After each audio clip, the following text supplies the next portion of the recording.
Tenemos ya al magistrado Augusto Ferrero para que nos pueda ampliar los argumentos de esta decisión que se ha tomado en el Tribunal Constitucional. Magistrado Ferrero, buenas tardes. Buenas tardes. Le escuchamos, por favor. Ustedes votaron al rechazo junto con el señor Miranda, Blume y Sardón. ¿Podría explicarnos por qué? No, perdón, ¿al rechazo? ¿A qué se refiere? Me refiero a la demanda interpuesta por el señor Óscar Ugarteche.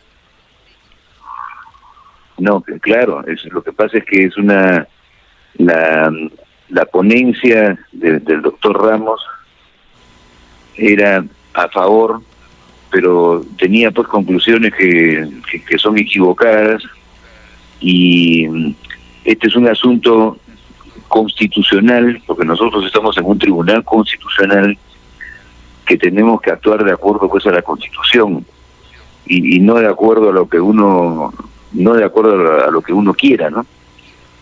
Y en realidad en la Constitución y el Código Civil establecen claramente pues que el matrimonio es una unión entre personas de dos sexos distintos, ¿no?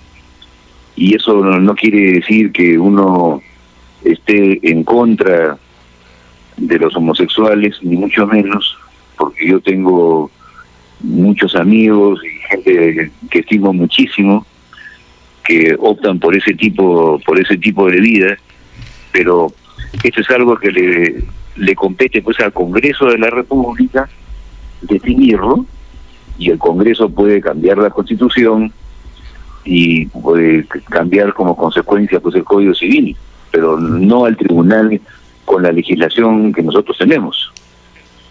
De acuerdo. Cristian, por favor. No, sí, doctor, ¿qué tal? Entonces, de alguna manera, digamos, el grueso del sustento del voto en contra respecto de lo que planteó en su ponencia el doctor Ramos era justamente que se rigen por el Código Civil peruano. Pero yo le quería preguntar si habían tenido en cuenta la opinión consultiva de la Corte, en la cual justamente plantea que habría que reconocer esos derechos que pueden haberse dado en otros países que sí tienen esa legislación a favor del matrimonio entre personas del mismo sexo, y que finalmente se le reconozca en otros países como el Perú, que efectivamente no tienen esa legislación, pero que justamente por esta opinión consultiva de la Corte, pues planteaban reconocerlo. ¿Se tomó en cuenta esa opinión consultiva, doctor? Claro, es una opinión consultiva de una consultiva, no resolutiva, y es absolviendo una consulta de Costa Rica. Entonces es una cosa muy puntual, y no sé si usted ha leído, pero ya en Chile el 78% de la ciudadanía está pidiendo una nueva constitución. Dentro de una nueva constitución ahí podrá verse, ¿no? Porque esta opinión consultiva no tiene carácter vinculante, más aún si no ha sido solicitada por el Perú, es de Costa Rica. Entonces son asuntos que tienen que verse constitucionalmente, y para eso el Perú podría optar el día de mañana, si hay un porcentaje tan grande como el de Chile, que le vuelvo a repetir, 78% piden el cambio constitucional, y entonces ahí en una asamblea constituyente podrá verse si cómo se legisla o la unión civil, una posibilidad, o la unión convivencial, de la cual es la que ha hablado el Santo Padre del Papa, o del matrimonio entre personas que tengan el mismo sexo, como ya existe en otros países. Pero eso tiene que estar pues debidamente determinado en la Constitución.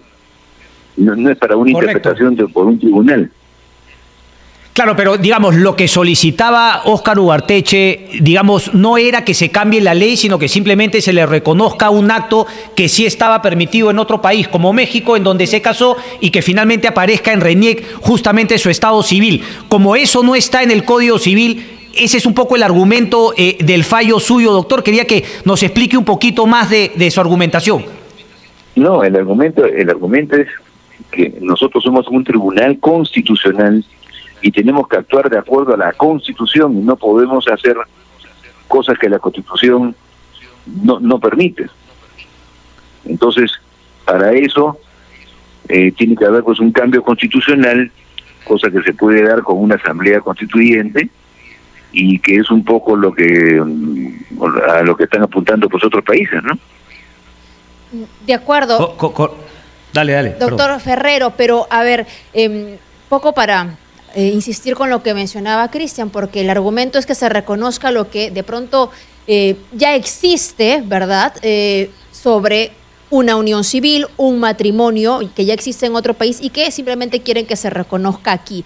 Eso, para que de pronto, en términos muy sencillos, nos explique cómo colisiona con la Constitución.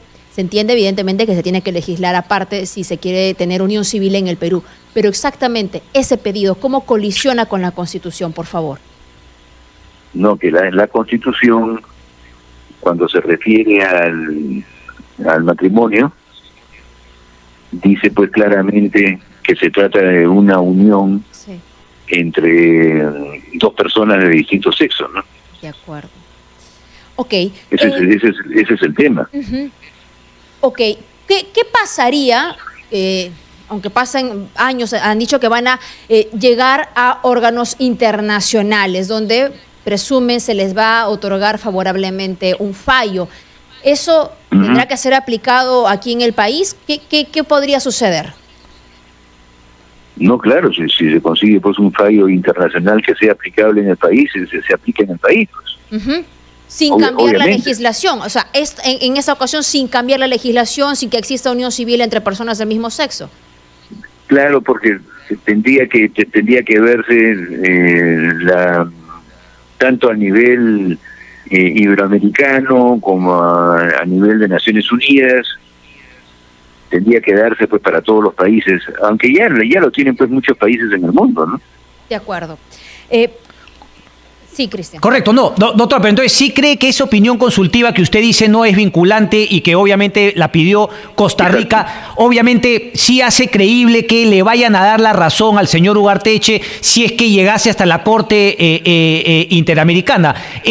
Habría tenido, digamos, también sentido pedirle aquí a las autoridades en el Perú que regulen ese tema a través de una sentencia exhortativa. ¿Por qué no haberlo hecho así? No, es que no, pues una sentencia no puede ser exhortativa. Las sentencias, y más aún de un tribunal constitucional que tiene que actuar de acuerdo a lo que dice la Constitución. La demanda no está amparada en la Constitución nuestra, a la cual el tribunal, que con mucha honra integramos, tiene que ligarse pues a la Constitución, ¿no? Claro, pero si, por ejemplo, solamente para entender el punto, si es que la Corte finalmente le diera la razón al doctor Ugarteche, obviamente aquí tendría que ser, el tribunal tendría que admitirlo para sentencias a futuro, y aquí también obviamente tendrían que darse algunos cambios. Es decir, el señor Ugarteche podría ser reconocido por el RENIEC en su estado civil como casado. Claro, si se trata de una sentencia del Tribunal Internacional, eso sería de esa manera. Correcto, y entendiendo que el Tribunal Internacional ya tuvo una opinión consultiva, lo lógico sería deducir que ese fallo sería así si es que llega a esa instancia. No es lo mismo, pues una opinión consultiva no es lo mismo que una resolución del tribunal, ¿no?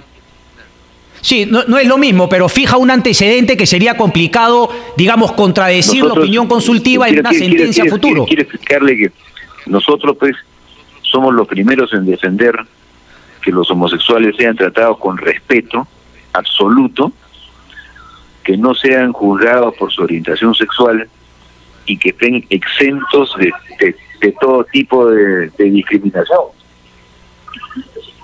De acuerdo. Pero...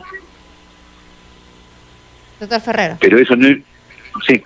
Continúe, por favor. No, pero eso no es lo que dice pues la Constitución, ese es el tema, ¿no? Entonces, si un tribunal internacional al cual está adscrito el Perú resolviera en esa forma, es una cosa. Y nosotros también como peruanos tenemos la capacidad de cambiar la Constitución, ¿no? Correcto. Doctor Ferrero, ¿Cómo afecta el fallo del día de hoy las otras 4 o 5 demandas en los mismos términos que nos ha mencionado el señor Jorge Chávez, director del Movimiento Homosexual de Lima, que están ahora en el Poder Judicial? Este fallo del día de hoy, con una votación de 3-4 o 4-3, ¿cómo afecta sobre la decisión que se pueda tomar a nivel del Poder Judicial? No, pues no, porque las otras, el Poder Judicial, esos casos están donde, en la Corte Suprema, en la Corte Superior, ante el juez, ¿en dónde están? Nos han dicho que todavía a nivel del Poder Judicial, por eso le consultaba. No, habría que ver, pues, porque eso tienen que resolverlo. Va a existir el mismo problema, que tanto el Tribunal Constitucional como el Poder Judicial se rigen por la Constitución del Perú y por el Código Civil del Perú. Entonces, claro, mientras haya un problema de ese tipo, la única solución es legislativa, que el Congreso de la República haga los cambios correspondientes. Doctor, entonces un poquito para continuar con la línea de pregunta de Fátima, ¿no tiene sentido presentar nuevas demandas y que el Poder Judicial le dé la razón a demandantes cuando ya esté el fallo del Tribunal Constitucional y, como usted dice, tendría que ser a través de nueva legislación o a través de un fallo de la Corte que sea vinculante para que estas demandas puedan tener, digamos, un final distinto al que han tenido el de Óscar Ugarteche?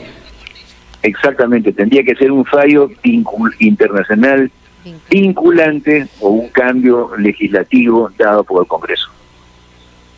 De acuerdo. De eso se trata. Nos queda claro que lo de hoy no es vinculante entonces todavía, por los términos de la votación. Así es. De acuerdo. Correcto. Bueno, queda en la cancha del Congreso, doctor Ferrero, entonces. No, doctor, perdón, una pregunta, porque ahí me he confundido con lo que ha dicho. Entonces, el hecho de que sea 4-3 no hace que en el Poder Judicial tenga que fallar de igual manera que lo ha hecho el TC, es decir, en contra de algún pedido de que se le reconozca el matrimonio entre dos personas del mismo sexo que se haya celebrado en otro país que sí tiene esa legislación. Claro, bueno, lo que va es, lógicamente el Poder Judicial va a decir que ya hay una sentencia del Tribunal Constitucional y la forma de plantear el asunto para el Tribunal Constitucional será distinta siempre y cuando cambie el ordenamiento legal, y eso le corresponde hacerlo al Poder Legislativo. O haya un fallo de una instancia supranacional. Claro, exactamente. Correcto. Sí. Gracias, doctor.